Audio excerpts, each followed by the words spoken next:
पाकिस्तान के अंदर कमी टैलेंट या स्किल की नहीं है। आपको हर गली, हर चौक, हर मोहल्ले, हर घर के अंदर कोई ना कोई एक टैलेंटेड इंसान जरूर मिलेगा। बल्कि इनफैक्ट जुगाड़ के तो पाकिस्तानी सारे किंग हैं। तो फिर मसला कहाँ है? मसला पाकिस्तान में एथिक्स का है, मसला यहाँ पे मोरल वैल्यूज का है, मसला यहाँ पे कमिटमेंट का है, मसला यहाँ पे प्रोफेशनलिज्म का है। आप किसी दुकान पर जाएं, कोई प्रोडक्ट लें, वो आपसे क्वालिटी का वादा करेगा, मगर जब आप एक्सपीरियंस करेंगे तो वो वैसा नहीं निकलेगा। आपसे लोग कमिटमेंट करेंगे कि मैं XYZ डेट पे आपको पेमेंट कर दूंगा, मगर वो कमिटमेंट कभी पूरी नहीं होगी। आपको यहाँ पे प्रोफेशनलिज्म के अंदर कमी मिलेगी।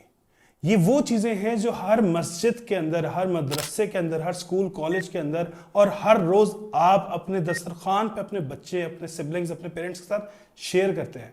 हमारे बुजुर्ग ये किया करते थे, न जाने वो वैल्यूज कहाँ रह गई अब।